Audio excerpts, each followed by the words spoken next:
The River That Stole Voices. English Story Level 3. Long before the town of Bristol was built, people believed the river running beside it carried more than water. They said it carried whispers, echoes of forgotten songs, and sometimes even voices that were never returned. Most considered the tales nothing more than ancient superstition except for Rowan, a quiet girl who had always felt the river watching her. She often walked along its banks, listening to the soft murmur of currents brushing against stone as if speaking in a language only she could almost understand. One chilly autumn evening, Rowan noticed the river sounded different. The water's usual calm rhythm had become a low hum, vibrating like a distant calling. When she leaned closer, she heard something impossible, a faint cry for help, drifting beneath the surface. Startled, Rowan stepped back, but the sound persisted. The voice was familiar, echoing with fear and urgency. It sounded like her younger brother, Illy, who had gone missing 3 days earlier. The entire town had been searching for him, but Rowan had felt the river knew more than it revealed. Determined, Rowan followed the flow downstream, where the current widened and darkened.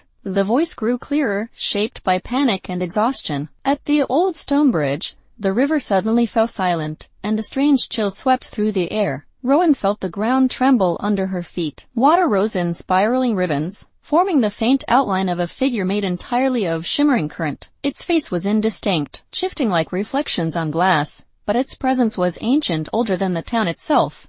The figure introduced itself not through sound, but through vibration that pulsed against Rowan's thoughts. It called itself Lyrian, guardian of the River of Echoes.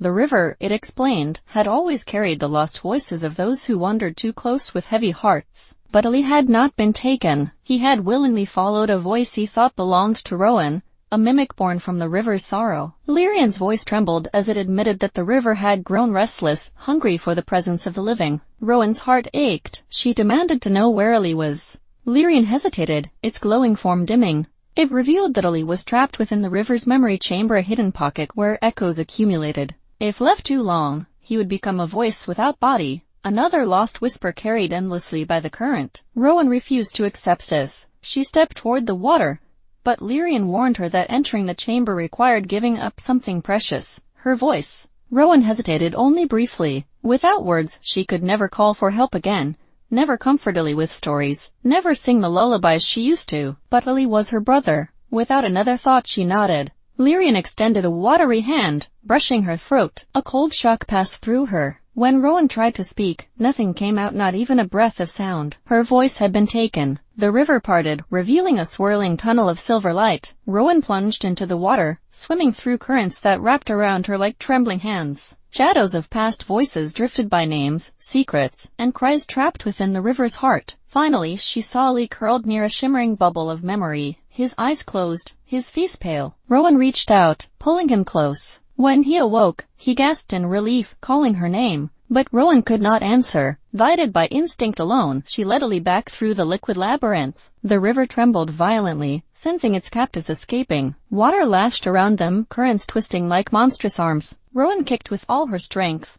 pushing Illy upward until soft moonlight appeared above. With a final surge, they burst through the surface, collapsing onto the muddy bank, gasping for air, Illy sobbing. Rowan silent. Lyrian materialized again, its glow faint. It apologized for the suffering the river had caused. The guardian placed a hand over Rowan's chest, offering her a blessing. Though her voice was gone, her presence would become a beacon of protection along the river's edge. Illy clung to her, promising to speak for her until the river returned what it had taken. In the weeks that followed, Rowan became known as the Silent Watcher of Bristol. She patrolled the riverbanks daily, and the river, calmed by her sacrifice, no longer stole voices. And though Rowan never regained her own, her silence became a symbol of courage, echoing louder than any words she could have spoken.